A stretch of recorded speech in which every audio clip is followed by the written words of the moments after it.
So welcome everyone to today's webinar. Today's webinar is Recreational Vehicles and Child Occupants, the guidelines for CPSTs and instructors to provide to parents. And again, today's webinar is brought to you by State Farm and Safe Kids. Next slide. So as we get started, I just want to remind everyone that those of you that are watching as a group, that is great. Usually the person that is registered for the webinar and is logged in will get credit. But if you are watching with friends, no problem. All you need to do is quickly organize an in-person session. And you do that by just designating a lead, get a sign-in sheet. You're going to add the CEU as an in-person session instead of as a webinar on your profile. And I also want to remind you that I will be putting into the chat the handouts. They did come to you in your reminder this morning, but also it will come to you tomorrow after 2 p.m. with your CEU event ID number. Those handouts will also be there in that email.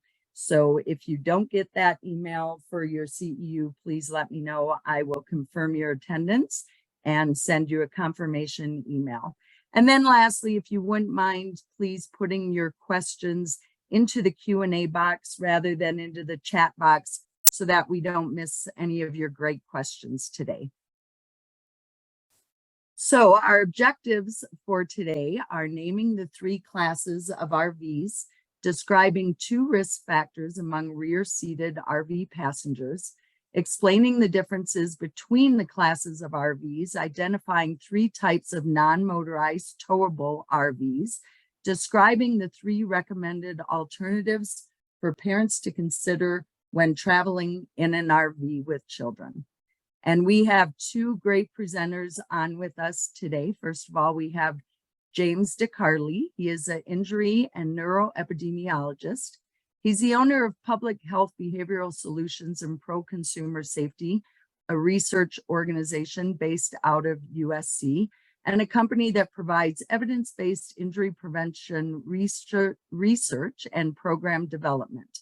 He has been a technician since 2002, and he is also a master certified health education specialist and co-lead in occupant protection with the California Strategic Highway Safety Plan. He has been principal investigator on transporting children in recreational vehicles since 2014. And he also maintains collaboration with the National Highway Safety Administration and the Recreational Vehicle Industry Association. So thank you, James, for being on. As well as we also have on today, Denise Donaldson, who is the owner of Safe Ride News Publications, publisher of educational materials for the child passenger safety field, including the Latch Manual, the School Bus Safety Handbook, and the Safe Ride News newsletter. And she has been an instructor since 1998 and is a recent member of the National CPS Board. So with that, welcome to both of you, and I will turn it over to you, Denise. Thanks, Stephanie, and hi, friends. Thanks for joining us today. As we all know, traveling by RV conjures up some happy thoughts of vacation, travel, time spent with our family. And nowadays, like the RV Industry Association suggests right there on its homepage, you can work from your RV too. So that's something that was surely added to its tagline within the last 3 years. So RVing has a lot going for it, and its popularity is definitely growing. But as my father-in-law likes to say, it's always fun until somebody gets hurt. And as CPSTs, it's our job to assess the safety of children as passengers of any vehicle. As Dr. DeCarli will fully explain to you in this webinar, RVs are both challenging and unique environments for CPS, to say the least. Through my work with Safe Ride News and through Dr. DeCarli's website, Pro Car Seat Safety, we both have a history of reporting on this topic, and Dr. DeCarli even presented a webinar on it a few years ago. But we both decided it was time to review and report on this issue again for a couple of reasons. And one was that earlier this year, the RV Industry Association Trade Group released a report from its study comparing the cost of traveling by RV versus flying and staying in hotels. Even more specifically, it reported RV travel savings for families, and it's using these findings to promote RV sales and rentals to what it says is the RV industry's fastest growing segment, millennials and Gen Zers, those folks we know as caregivers. For families, the idea of fun on a budget, next slide, please. For families, the idea of fun on a budget is understandably attractive, and just look at the numbers from the study. It considered 9 popular vacation destinations and randomly picked some starting points for families, which in the study is a group of 4 people, 2 parents and 2 kids. For those vacations, they found families could often cut vacation costs by 30, 40, or over 50%. So while the trend of families using RVs had already taken off starting with the pandemic, promotion of this data is likely to keep interest strong going forward. In other words, we shouldn't be surprised to see more families using RVs in the future. Another reason we wanted to re-examine this issue is that the interior of RVs has changed over time. In particular, there's been a huge surge in popularity in the smaller van-based Class B models, as Dr. DeCarli will explain in detail coming up. For instance, the Winnebago Solis on the bottom right here came out in 2019 and immediately took off in sales. And as you can see on the diagram of its interior layout, it has a couple seats in sort of a backseat configuration that's right behind the driver. And these seats look an awful lot like the captain's chairs we'd see in a minivan or an SUV. It's a little hard to see them, but these seats have lap and shoulder belts. And even the bench seat in Winnebago's Revel model above has a lap and shoulder belt in the outboard position. There are quite a few of these Class Bs doing quite well in the market right now. So here's another one. This one doesn't have those captain's chairs, but it does have a bench across the back with lap belts and familiar looking automotive style seats. Unless I make it sound like it's easy to generalize about these models, I want to note that interior floor plans can dramatically vary among vehicles, even though they have the same name. So here, the Thor Dazzle has forward-facing seats only if you get it configured using the floor plan on the far left. Also, as Dr. DeCarli is going to show you, RVs are very prone to being altered aftermarket, even DIY. So each one would need to be assessed individually for safety. So considering their increasing popularity and also an increase in models with seating that could be assumed to be car seat friendly, even to a trained eye, Dr. Carly and I took a fresh look to see if any modern RVs on the market could now be considered safe and recommended options for families. Maybe, for instance, some of these Class B models. But spoiler alert, we've concluded that there continues to be good reason to advise caution in any RV. Before I turn it over to Dr. DeCarli to explain why that's so, I want to make sure we acknowledge a CPST's best friend, the owner's manual. Naturally, we should not forget to look there for any vehicle. After all, a common catchphrase, the root of it at least, is JTRM, or just read the manual. And RVs do have manuals, just like passenger cars. I could find some online, including this one for Class B models by the popular brand Thor. I was encouraged at first to see child passenger safety was even called out right there on the table of contents. But immediately I was a little worried because it's only one page. And sure enough, rather than saying how to use car seats or boosters in these RVs, the page focuses only on the warnings. And I'll just quickly paraphrase what it says. At top are warnings that small kids should ride in car seats, not on laps, and rear-facing car seats should not be used in the front seats. In terms of car seat use, it says to follow all instructions in the car seat manual, and also, interestingly, to check the underlying van instructions. So RVs are what NHTSA calls multi-stage vehicles. So, for example, a Thor Class B RV starts with a Mercedes Sprinter van. Of course, the Sprinter manual would apply only to the RV's front seats, while the Thor instructions also say children under 12 should ride in the rear. Bottom line, it says to not transport children if their car seat can't be used properly. And then appropriately, there's a warning about kids and pets being left alone in a parked vehicle as well. And then the second column gives additional warnings, kind of a general nature, and points people to get more information on the main NHTSA and Transport Canada pages, though those governmental links, of course, go to pages that are general, not RV specific. And of course, I haven't reviewed every RV manual, but I haven't seen any that provide more detail than the Thor manual, and regulations don't require that. So some contain far less. So for instance, this is the 2024 Airstream Interstate instructions, and this is all they say about children, which isn't to say you shouldn't check, but don't expect to get too much guidance from the vehicle manual when it comes to RVs. So then what about the car seat manual then? Well, while those don't usually have a lot to say about RVs specifically, please remember that the representatives group, the Manufacturers Alliance for CPS, does have an official statement for CPSTs to follow that's specifically about this topic. And as Dr. DeCarli and I found, the restrictions and recommendations contained in this statement still hold up in today's RVs. So consider this in how you advise caregivers in the good, better, best approach, as well as the requirements of your own state laws. So I will pass it over to Dr. DeCarli to share all the interesting details of why this is all so. Dr. DeCarli. Thank you, Denise. That was a great segue into our session today.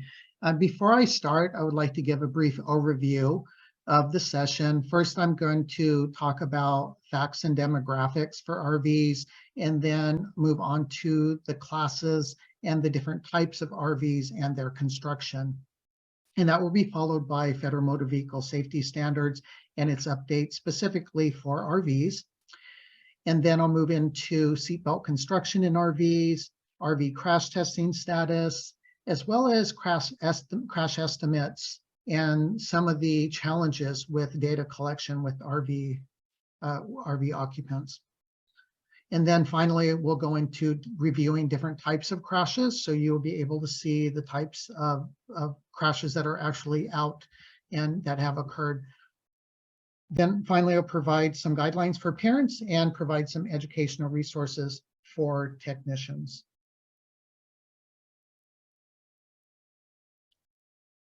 Now, nationwide, there's a high number of RV enthusiasts, that reaches over 30 million in the United States. The RV industry has a significant economic impact on the U.S. economy, with over 25 billion annual sales and over 640 million in RV rentals. While most of the RVs are used for recreational purposes, the Recreational Vehicle Industry Association does estimate about 1 million Americans also live full-time in RVs among those who are employed and retired. And this does not include the homelessness that live in RVs as well. But I just wanted to make that comment. Just over 40 million households rent RVs on an annual basis. And this includes all types of RVs, which I will explain a little bit more detailed in later slides. These are the 5 major RV rental commercial market leaders in the United States. The most common is El Monte RV Rental, Cruise America, and Camper Travel, but all these are the major leaders. There are, however, RV platforms where private RV owners can also register their RV to rent as well. Just over 11 million households also own RVs in the United States. This number has increased significantly since the pandemic and is expected to continue, as Denise mentioned. The average age of ownership is 48 years, with the largest increase between the age of 35 and 54. More specifically, 22% of RV owners are also among the ages of 18 to 34-year-olds. This group also sees a future in RV ownership, with 84% reporting plans to purchase a newer model within the next 5 years. Notable to CPSTs, 39% of RV owners also have children under the age of 18 living at home. And this is also equivalent to rental demographics as well. So let's talk about the classes of RVs. There's 3 classes of motorized RVs, which is Class A, B, and C, and I will go through these individually. Class A are the largest of motorhomes. These weigh between 15,000 and 30,000 pounds or more. They're built on a bus chassis. They're not required to meet bus safety standards for the rear seating because there's no bus in the back. These are just the chassis and then the living quarters built in the back. They are required to meet federal seatbelt standards for front occupants only, but not for rear passengers. Class B, these are van conversions. These weigh between 6,000 to 8,000 pounds. They are required to meet federal seatbelt standards for the front seating, but not for rear passengers. And there are some Some manufacturers actually meet the standards and do independent testing, which I will talk about a little bit later on. Class C, these are constructed on a van chassis. These weigh between 10,000 and 12,000 pounds. These are required to meet federal seatbelt standards for front occupants only, but not for the rear occupants where the living quarters is built. These are non-motorized towable RVs that are the trailers, tent campers, fifth wheels, and in traditional trailers. The Recreational Vehicle Industry Association provides annual RV sales by class. Class B and C RVs have the highest ownership rates compared to Class A. Among towable RVs, the non-motorized, these continue to have the highest ownership. Class C RVs are amongst the commonly owned and rented. So let's talk briefly about the construction and how RVs are constructed, so you as a technician will have a better understanding of the safety. Now, RVs are constructed similar to that as a home, although these are with less space and significantly lighter.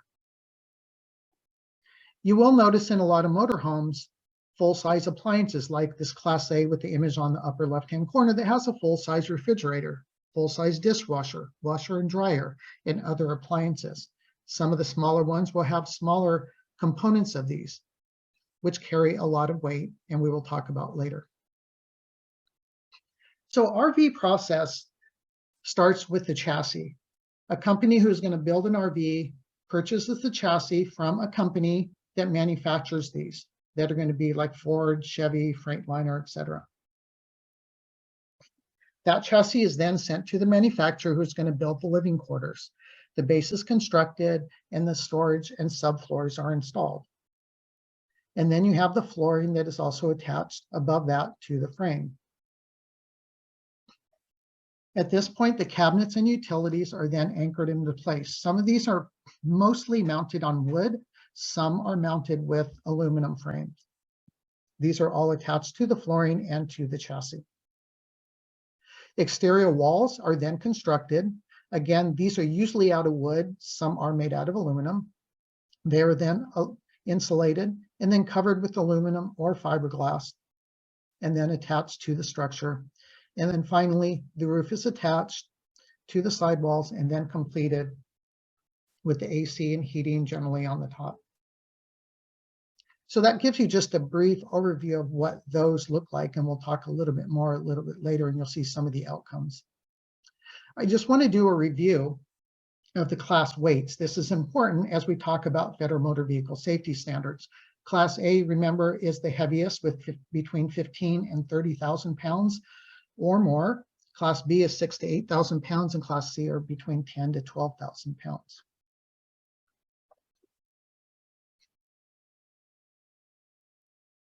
Now, Federal Motor Vehicle Standard 208 provides occupant protection performance standards for vehicles that weigh 10,000 pounds or less.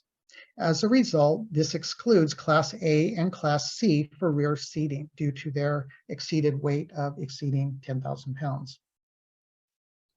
Further, in Standard 208 specifically describes motorhomes or recreational vehicles, whereas the rear designated seats in motorhomes are excluded from rear lap shoulder belt requirements. They do require lap shoulder belts in rear seating for vehicles 8,500 pounds up to 10,000 pounds. Therefore, again, this excludes Class B for rear seating because this Class B weighs under 8,500 pounds. If you've not yet heard of the proposed rulemaking, this requires seatbelt reminder systems for rear seating of passenger cars, trucks, and most buses. However, this is for vehicles weighing 10,000 pounds or less. So for Class A and C, these have exceeded that weight capacity, so they would be excluded from this.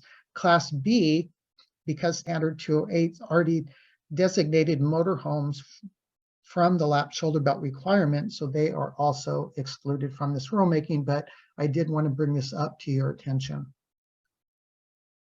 As Denise mentioned, RVs do have rear seating. And so let's talk about and show you some of the existing seatings and how these are configured. This is similar to what Denise showed earlier. This is a Class B RV, Class C RV, I'm sorry, that's on a chassis. This is, you'll see the two front seats have a lap shoulder belt. These are generally meet standard 208 for crash testing, which they are required. The rear seating does not. That's where the lap shoulder belts are. Or you'll see on this one has lap belts. And we'll see different configurations of these. So you'll be able to see, get some example. So you see the image on the right is the lap belt, and then the lap shoulder belts to the right. Sometimes these are on dinettes. Sometimes they're separate. When you see these types of seat belts, and you'll see lap shoulder belts and lap belts and rear seating, like Denise said, these are going to look and resemble like seats that meet standards that you would see in a vehicle, in a passenger car or an SUV or a minivan. But be aware, it might not meet these standards, and it is not required to. And that's for both, also for the seatbelt assemblies 209 and for 210, the anchorages. So this shows some lap shoulder belts in a dinette on the left-hand side and lap belt only on the right side. And this is another example of a captain style seating in a dinette with lap shoulder belts. More lap shoulder belts on the dinette on both sides. And similar here. And you see here again, we'll have these lap shoulder belts. You'll see how they're anchored. They look very common, and we'll show the construction of those in a moment. Sometimes you will have side seating that also have lap belts. This one does not have those. So this shows the captain seats and the two bench examples. So now that you've seen some of these in the different types of RVs, I want to talk about the construction. So most of these are on a bench dinette seat. Sometimes these are upgraded. But again, keep in mind, not required to meet Federal Standard 208, and there's no crash testing for rear seating. So this is an example of a Class B van conversion, has lap shoulder belts. You'll see to the rear of this seat how these are anchored into the floor of the chassis. This is one of the dinettes, and also in a Class B, and you will see how there's the lap shoulder belts. When we take the cushion off, you're going to see how these are constructed to a steel bar on the back. Keep this in mind, because when we look at some of the crashes, you're going to see the outcome of this. So this is where the shoulder strap is connected, which is on the steel bar that's anchored to a wooden wall. When we take that lower frame cushion off, which is on Velcro, which is those light tan pieces, pull that cushion off, you're going to see a piece of plywood. The belts will be under that. And you'll see here on the picture on the lower right, how they're anchored again into a steel bar that's anchored to the wooden wall. Another bench with a lap belt only. You take that cushion off that's on Velcro, you'll see a wooden piece of plywood. The lap belts go underneath that. They're seated on the frame, and they're anchored to the floor. Now, this is an example of Cruise America rental manual. A lot of parents do request to have top tethers installed. So some of their RVs, they do have top tethers. Sometimes they have a full lap system. Now, as Denise mentioned, Class Bs have increased in popularity since the pandemic. So with hashtag van life, you'll see significant levels, interest in travel and living in Class B RV vans. And this is a big target for younger families. But again, does not meet safety standard 208 and no crash testing. And this is common for all three classes. So some parents will either build their own van, or some are going to buy a van already been built, but then they want to upgrade the bench seats. And that's what this family that I'm going to show you has done. A lot of times parents want to upgrade the seat to, as I'd mentioned, to put the latch system in, sometimes a lap shoulder belt. Often this is usually their first choice is because of safety and sometimes comfort. So they want to go from this lap belt only to a seat that has head support and lap shoulder belts. So this family did this. I'm not going to show this video because it is a little bit long, but it'll be in the slides that you could look at a later time. Essentially, this is their van. On the left-hand side is their bench seat, has a lap shoulder belt. They upgraded it to captain style seats that are same on the bench. It has a lap shoulder belt as well as a latch system. A problem is, notice where the lower anchors are. This bench seat has storage underneath, so it's on hinges and it lifts up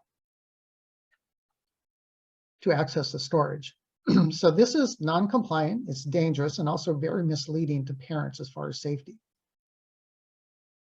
We reached out and talked with Overland Design Build, and they were very receptive in talking. They did indicate that all of their RV seatbelts meet federal standards, 209 for seatbelt assembly and 302 for flammability. However, they do acknowledge that there's unknown crash performance, benches can collapse, and appliances can also be projectiles. So they understand that this could be very misleading for parents, but parents do have this false sense of security. So now let's move in and talk about crash dynamics and the different types of collisions. Collisions, usually they are rollovers. Those are the common types, and usually from excessive speed and sharp turns, followed by side swipes, loss of control, and rear end. Common causes, usually tire blowouts, underflated in tires, poorly balanced weight, sometimes overcorrection and oversteering, and also inexperienced drivers. Generally, there's no specific training or licensing for driving these larger vehicles. But excessive speed is the common cause. So crash testing in the United States, NHTSA does not crash test RVs. They actually did back in, there's some older data from 1970 and before where they did crash some of the Class Bs, but they no longer do that. The chassis, however, are subject to NHTSA crash testing for all classes, but this is for the chassis and the front passengers, not for those who would be later built on the living quarters, because that's essentially an aftermarket. Some manufacturers that I mentioned earlier do their own crash tests. This is important for us CPSTs to know, so that way if you do have a parent coming to you, immediately, as Denise said, you want to look in the owner's manual, but if it's a separate build, you want to find out if it's a manufactured Class A or C, you want to find out from the manufacturer if they did crash test it. Again, in the US, they don't. But if it's a Class B, you could talk to the manufacturer and want to find out who built it to see if they've done any crash testing. Road Trek Motorhomes in the US is one that does their independent crash testing. They do rollover, roof surface, and also seatbelt testing for adults. So let's look at some examples. Now, these examples are crash tests in Europe. Countries in Europe do require RVs to be crash tested. So this is one example of a Class B. I want to show you this video and you can see the outcome.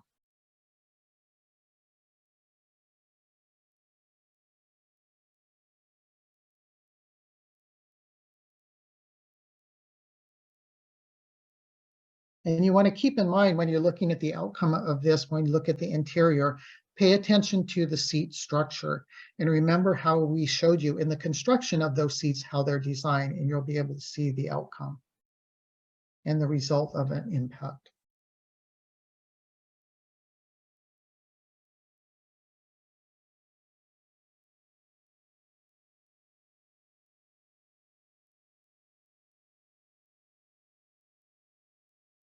And you'll see here the passengers behind the seat, how the seat collapses even on the driver.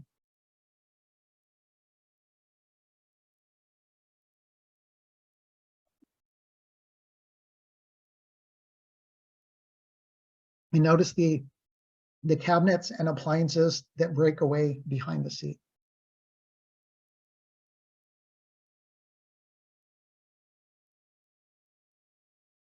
And you'll see cabinets, all with the contents breaking down and collapsing. Where these car seats are located are on the wooden bench. You'll see how these also collapse.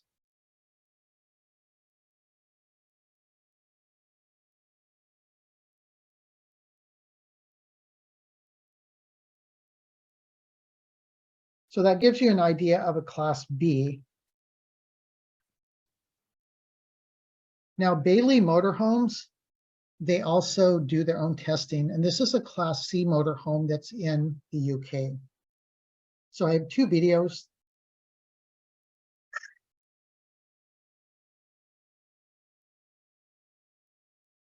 And you'll see here, again, how the benches collapse.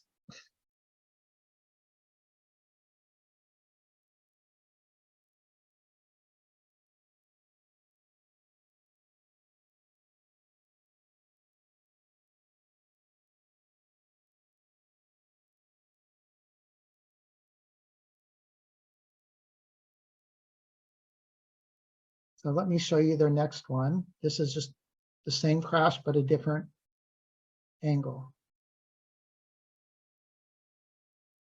Oops, I'm sorry. Let me go back again. So a different angle, you see how this wall collapses.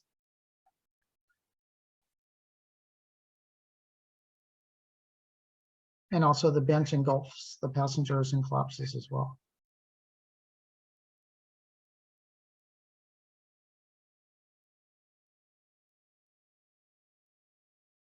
So if you notice in these tests, you'll see how the wall support, the tables, countertop, cabinets, they all break apart, become projectiles.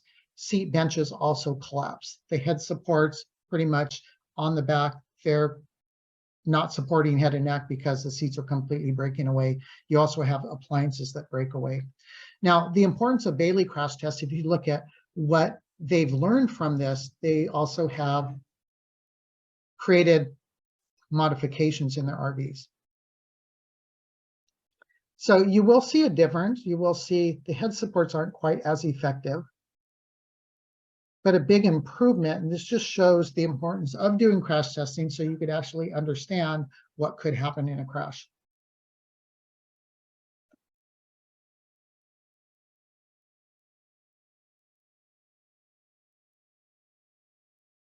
So let's look at some crash outcomes of various RVs. So this is a dash cam video. This is a side swipe and a loss of control with a driver error.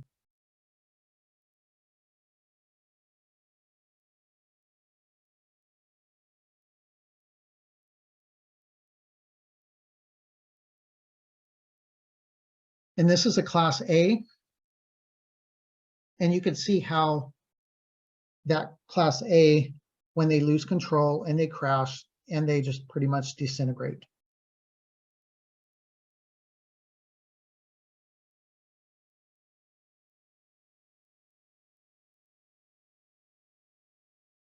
This is another one. This is a tire blowout. Again, loss of control resulted in severe injuries.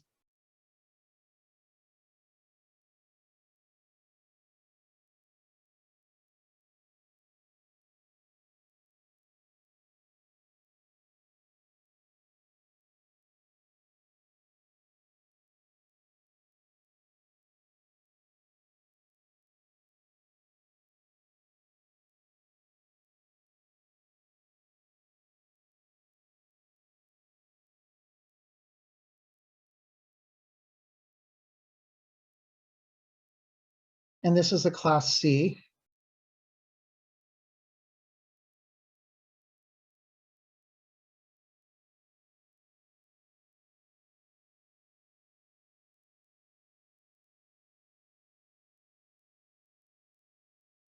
And you can see again how these, upon impact, they disintegrate.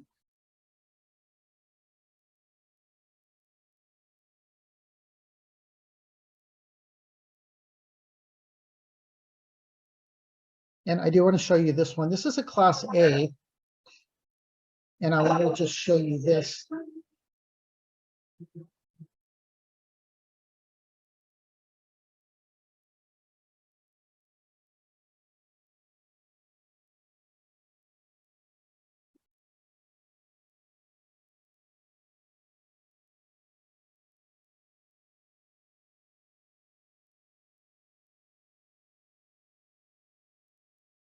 So let's look at some images. This is a Class B. As I mentioned earlier, how RVs are constructed. You saw there were wooden frames, sometimes aluminum, most of the times they're wood. And then they have a wooden cover layer, and then they have aluminum or fiberglass. So this one is a vehicle that went into the side of this RV. So there's absolutely no protection in the back. This is a Class A. And you can see this is just, again, swerved, overcorrected, and rolled, and the Class A completely disintegrated. They just break apart. This is another Class A cut off by a vehicle. And you can see it's pretty much the chassis that is the only part left. Another Class A tire blowout. And you can see when these crash, they completely break apart. Another Class A, another lost control and overturned.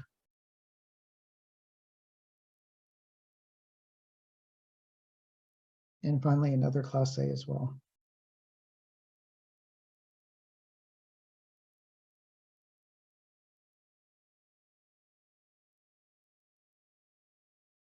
And this is a Class C. And this is also a Class C. You can see here, as I mentioned, about how the structure of the shoulder straps are anchored into a steel frame. You'll see the two arrows pointing downward in the center of the screen. Those match the two arrows to the right, which were anchored to this wall with the head supports that completely break away. Now, this one did survive. It didn't collapse, but you can see when you have passengers, they are not going to have much support. So you have not the towable non-motorized, and they also are exposed to collisions. However, passengers are riding in more safely in vehicles that meet federal occupant safety standards. So as an overview, it's important to remember that RVs are not required to have rear occupant protection standard, crash testing. They don't have to meet the standards. Even though you have rear bench seats, it doesn't mean they are compliant. And during a collision, you're going to have the wooden bench and the appliances and storage supplies all become projectiles. So it's important for CPSTs to explain to parents that RVs, they're not crash tested. The RV seating are not required to meet federal seatbelt safety standards.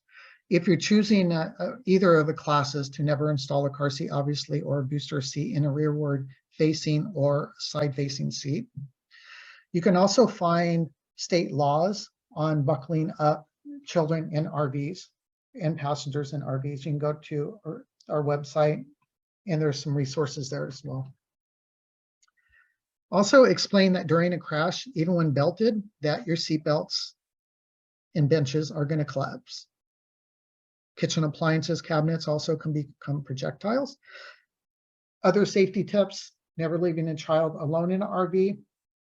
This is especially a risk to infants and toddlers from falls and burns and suffocations. Be aware of indoor air pollution in RVs, which is also a risk for those with respiratory conditions or younger children. This includes mold as well as types of chemicals with the newer construction. Some owner's manual, like this one from Airstream, does have chemicals sensitivity warning to parents with young children and anyone with a history of asthma. When these are constructed, RVs use formaldehyde, ethyl alcohol, and other products during the construction, because remember, you have that wooden construction, you have layers that are actually glued and submerged to each other, from the wood to the fiberglass or aluminum. With new models, you're going to have a higher rate of these odors. Eventually they do fade away, but in the beginning they can be quite strong, but they do go over time. Mold is also an issue that I had mentioned earlier. So we have some guidelines for parents. We went ahead and did focus groups with parents who rented RVs and some that have owned RVs, and we came up with Some recommendations, we also collaborated with the Recreational Vehicle Industry Association and NHTSA to come up with some recommendations and alternatives. So the best alternative is to either rent or purchase a non-motorized RV, so the child can be restrained in a passenger seat that's towing the RV. This ensures the driver, we want to make sure the driver is experienced, obviously, and familiar with towing a trailer. You know, these are high-profile vehicles, so they do have high wind restrictions, incline braking, backing up issues. The driver has to be experienced, and that's with any class of RV as well. But in this manner, you have the occupants protected in a passenger car, SUV, or a minivan. Second best alternative would be if somebody already owns or has already rented an RV and they're learning of this, and we get a lot of parents contacting us that we already have this RV rented, we've already paid for it, we can't return it. And then we can say, well, you know, if you're very concerned about this, and sometimes there are, where you could drive with your children properly restrained in a second car and follow them. The least best alternative for those who, with a personal RV, is to have the custom captain seats that comply with federal seatbelt standards. But again, as we saw with that van, and keep in mind with the crashes, the rear seating is not required to meet occupant protection standards. And you also have the entire cabin in the back, living quarters, that collapses during a collision. Often parents will ask, is there a safest class of RVs? Well, there are many variables, from the weight to speed to conditions, but overall B would have the lower risk compared to other classes because they are lighter in weight. They're also more durable because they do have a steel frame compared to wood or aluminum construction that is covered by fiberglass or aluminum, which we saw with some of those crashes. But overall, no class of RV is safe for rear passengers. We do have educational resources for parents. We do have this public website that you're welcome to link on yours or provide to parents. We also have handouts, which covers the information on those websites on the different types of RVs and the recommended alternatives, and also baby proofing your RV as well. We have resources for CPSTs. We have a fact sheet if you're interested in doing something in your community in the beginning of the year or in certain areas and want to do a media advisory, reach out to us. We can assist you with that. But we have a fact sheet if you want to do that effort. We have the downloadable handouts that you can print out and distribute to parents. And we also have the video examples, some of that I've already showed you and some additional ones. So I thank you all for being here, and we do hope that this has been a benefit to you all. This is our contact information. Please feel free to reach out to me if you have any questions. Thank you so much, Jim. That was all such great information, and a lot of people commenting on how scary those crashes look. Crazy. Yes, exactly.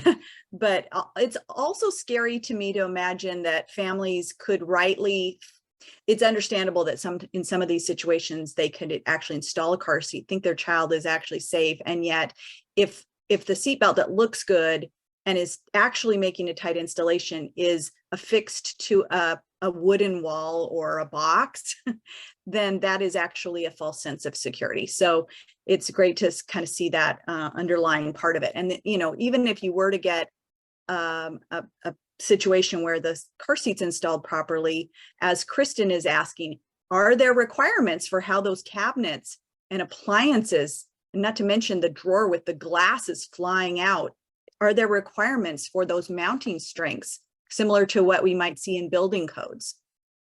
Unfortunately, there are not. Yeah. The answer is just no. There's no actual requirements. And even a locked drawer, I think you've seen and told me, even locked drawers in the forces of a crash and cabinetry with the various heavy materials can come open very easily in the forces of a crash. Exactly. The first RV, the Class B that I showed in Germany, that crash test earlier on in the video, and I have that in, if you go to the resource page on the website, you'll see where they go through the van and they're closing those doors and they show the contents of inside all the compartments and they have the buttons that they close and they lock. Yep. Well, unfortunately, those locked doors, as the cabinets break away, do absolutely nothing. It just helps. Yeah. So when you turn a corner or put on your brakes, nothing, they don't fall out. So they're successful in that. They're not successful if you ineffective during a collision. Yeah. And, and it's really counterintuitive to us for you to actually say we're safer in the smaller, and when it comes to the RV, we're safer in the smaller version. Whereas usually the bigger the car we have, of course, we might cause damage to the person we're hitting, but usually Right. the occupants of a larger passenger vehicle or a van or a truck are going to be in the safer vehicle. Whereas that is not true. It's kind of one of the reasons I said RVs are unique. This is not true of the RV class. Now, Grace asks, are buses like Greyhound or Celebrity Tour buses regulated differently? Yes, they are. Yeah. So the buses, these have to meet federal safety standards because it's designed as a bus. It's designed for occupants, just like a minivan or any passenger van or vehicle or other passenger car. Yeah. And a few years back, NHTSA did start requiring seatbelts in the over the ground commercial buses. And we also have to make sure when we say bus, there's a difference between a commercial bus and a school bus, of course, which are very highly regulated. Yeah. So Right. that's very different than thinking about RVs for all the reasons that you've kind of been showing us. Sarah asks about a driver's license for those Class A. I think she probably was inspired by watching some of those drivers cutting off the semi trucks, which seems really careless. But are there any discussions at NHTSA regarding drivers of Class A RVs being required to obtain a CDL, a commercial driver's license, for instance? To my knowledge, there is not. Unfortunately, that I'd mentioned earlier on in the presentation that, yeah, there's no licensing requirements for these. They really should be for your big Class A's. And you see the reason for that, because when you have a blowout, you really need to understand how to drive that. Right. I did see a video where an engineer was talking about how when you have a blowout in an RV, and especially these Class A's, the last thing you want to do is let off your gas because you're going to lose control of the whole unit. What you need to do is step on the gas as long as you're in a safe and it's straight. If you step on the gas, what it does, it's going to keep all the weight moving forward, and then you could gently slow down and it gives you time to respond. But unfortunately, a lot of these drivers are inexperienced, and the first thing they want to do is let off the gas. And we do that in cars, but in these big vehicles with a lot of weight, you do not want to do that because the weight will take it wherever. If you're on a right side blowout, it's going to push down. It's going to take you, as we saw in some of those videos. Mm-hmm, mm-hmm. Yeah. So yeah, that makes a big difference between the control of one of those, like we saw the one that went off into the grassy median, and it was a Class A towing the vehicle behind it, that when they get to their destination, they tootle around in their other vehicle, which of course probably contributed to the ultimate outcome of that crash because they had that additional weight kind of dangling at the back. Right. I kind of want to point out or re-emphasize what you said about the opposite of that, where you have somebody in the standard vehicle, might be a truck or an SUV, pulling a separate camper in the back. That also has challenges, right, with people needing to know how to maneuver those. But the very big difference is that you have all your passengers within a regulated, safer compartment that could better withstand those crash forces, and they're properly buckled up inside there. Correct. Whereas, correct. So, and then if you have car seats, providing they're installed and the children are restrained properly, they're going to have a better outcome in those towable vehicles that are restrained in passenger cars. Right. Just have them in the front part. Don't tow the car. Have everybody riding in the car, towing the fun family. Exactly. Have it the opposite. And it is misleading, like you said earlier, when you have a big Class A RV, you think that has to be safe. It's so big, like a big SUV. completely the opposite, because that Exactly. SUV is in cage. It also meets occupant protection standards, but it also isn't a wooden frame with aluminum shell around it that are where your seats and benches and seat belts are all anchored to these pieces of wood that are all going to break away in a crash. So Regina is asking if we have stats on fatalities in RVs, and Lawrence put in that there's only on average 26 deaths a year, but that's something maybe I don't actually know whether we have that detail, or if you can provide us Only if with. there's special studies, and the way I've been trying to talk with NHTSA and some state agencies to see if we could start doing some active surveillance to collect data on RVs. But it's difficult because of how they're classified. So in general, as I was mentioned before, every state has different laws. The example that I gave you was with the state of Pennsylvania. Some, like there, they actually classify the RV as a motorhome, but then sometimes they can say maybe it's a house car, but they classify the injury or fatality as a large truck. So when you look at the national injury rates or fatality rates, it's not going to show up because you're going to look at deaths in 18-wheelers and dump trucks and tow trucks and all, I'm not tow trucks, coal trucks, all those larger vehicles and motorhomes are put in that. So you would not know when you look at that death data, which are going, you won't be able to abstract that specifically for motorhomes, and that's a challenge. And we need that data to be able to push policy and change for crash testing. I mean, that is vital for doing program planning. Data is vital. So yeah, that's another thing. And our national systems for keeping those databases are samples. They're not going to be a census of every single incident anyway. So that it's a lot more difficult to actually come up with good information on some of these less common situations when you're only using a sample of all the various states. Let's see.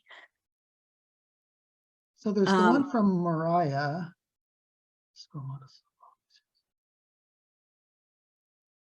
Did we answer Mariah's yet? What was the question from Mariah? I've seen school bus I didn't. models. Oh my goodness! As I'm sorry, I well. didn't scroll. We have a lot more. I've seen school bus models as well. Is there research on the safety of those as well, both with and without original seats? Yeah. So school bus models, they have their own safety standards.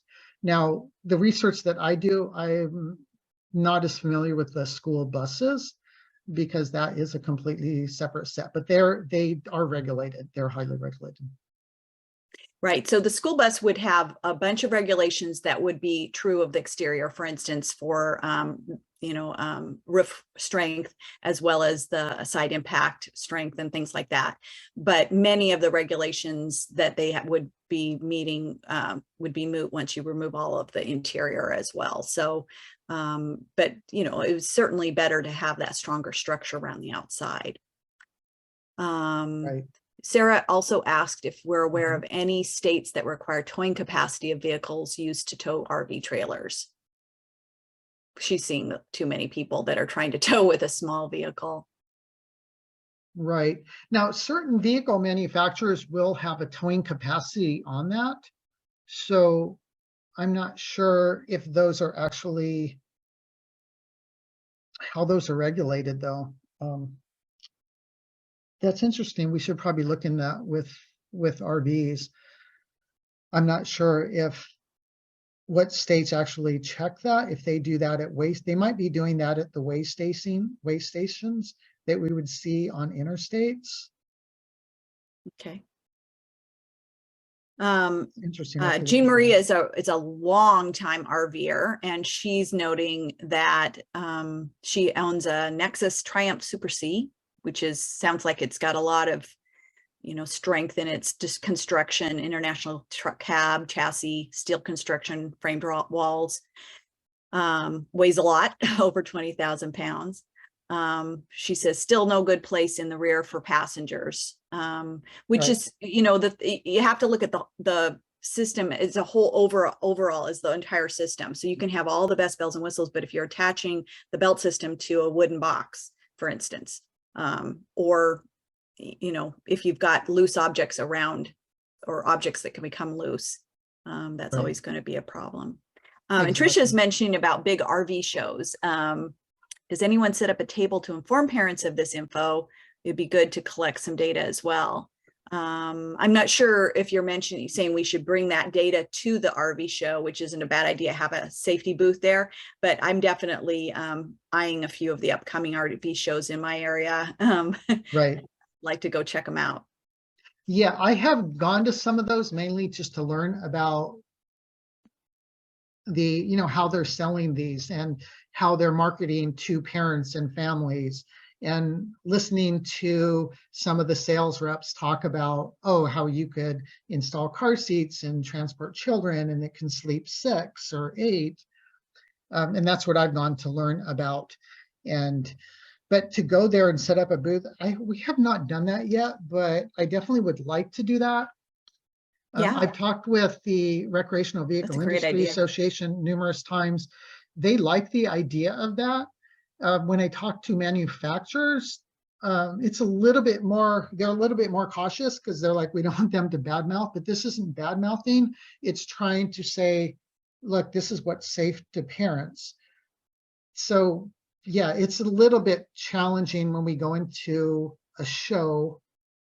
And even with some of the manufacturers that I've gone into, sometimes I say what I'm doing, and sometimes I just say, I'm a technician and I want to learn about, installing these car seats, and I want to take photographs, and it's easy for me to get in there. But if I go in to say, look, I know that these are not crash tested and this, and then I get a little bit more caution from them. So I guess it would depend on the approach, but I definitely think it's a great idea to be able to go to some of these shows and do a table and some demonstrations. I just don't know how the impact, the response would be from the industry, but I think it would be a great idea. I don't believe has been done before, but I would be willing to be open to do that. I think it's a great idea to build partnerships, and hopefully with some tact, they would be open to some of this good information.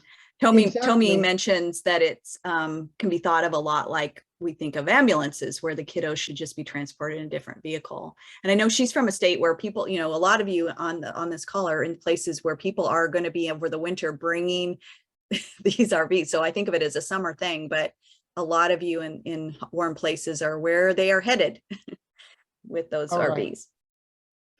So we have only about a minute left. And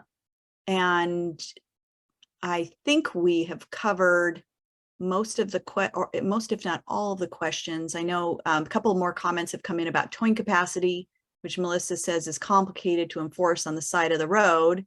Of course, it's always listed in the owner's manual what the max is, but that leaves it up to the driver to pay attention to that. And then interjurisdictional travel can be tricky because you're crossing state lines. If anybody else have any other questions? Yeah, I believe the weigh stations, they're only for commercial vehicles. So I think those are all exempt, or the RVs go right through. So Jim, do you have any final comments as we close for this presentation? No, I'd just like to mention thank you all for being here, and also please visit our website to get more information and on the resources for CPSTs. And again, if you have any questions, please reach out. If anybody wants to join together to do some sort of a table or something at one of the shows, let me know and we can try to assist with that. Fantastic. All right. So Stephanie, I think that concludes our presentation for today, and thank everybody for coming. And it was a great presentation. Thank you both for being on today. And the discussion, I think, was very beneficial for sure to me, and I know for everyone else as well. So thank you both for being on. And Jim, if you wouldn't mind going to the last slide. Sure. I just want to remind everybody that once the webinar closes, you will get a survey that will come. And then also tomorrow afternoon after 2 p.m. Eastern time, you'll get an email, confirmation email with your event ID number that you will put into your profile as an in-person session. If you don't get it, check your spam. If it's not there, just shoot me an email. I'll confirm your attendance and make sure to send you a confirmation email. So again, James and Denise, thank you very much for your time. And thank you all for being on today. It was a great presentation. Have a wonderful day. Thank you. Thank you. Thank you, everybody.